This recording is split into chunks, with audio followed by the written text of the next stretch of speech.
पता नहीं समाज सुधारक है चंद्रशेखर आजाद। समाज के लिए कर दिया इतना बड़ा काम, इतिहास में लिखा जाएगा आजाद का नाम। महात्मा फूले, पेरियार, अंबेडकर और मान्यवर काशीराम ने जो काम किया उसका कोई सानी नहीं है। लेकिन वर्तमान में जो चंद्रशेखर आजाद कर रहे हैं वो कोई नेता तो कभी नहीं करता।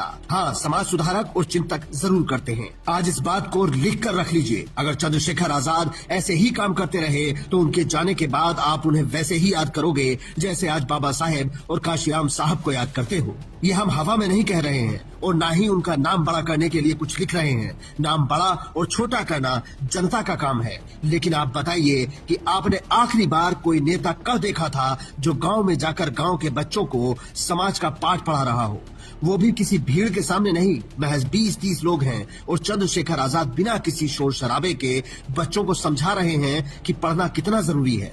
वो बाबा साहेब का उदाहरण देकर समझा रहे हैं, बता रहे हैं कि अगर नहीं पढ़ोगे तो क्या होगा। तो बाबा साहब ने पत्र लिखा माँ रमा को और उस पत्र में उन्होंने लिखा कि रमा,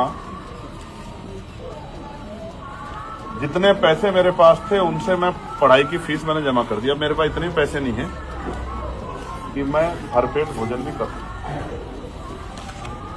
तो मैं कई दिन तो भूखा रहता हूं और कभी कभी जो ब्रेड पुराना हो जाता है, आप देखो दुकान से ब्रेड लाते हैं ना, तो उसका एक समय होता है, उसके बाद वो बेकार हो जाता है।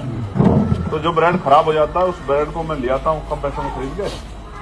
तो चाय नहीं मिलती तो उसी के साथ में पानी में भेज के उसको खा लेता हूँ।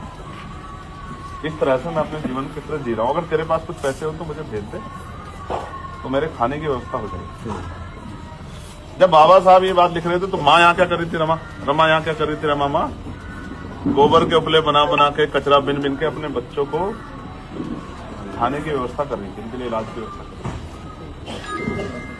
तो माँ रमा ने वो सारे पैसे जो 38 रुपए करीब जोड़े थे मेहनत करके, वो बाबा साहब को मनी ऑर्डर से भेज दिए, क्योंकि बाबा साहब की पढ़ाई में कमी ना है।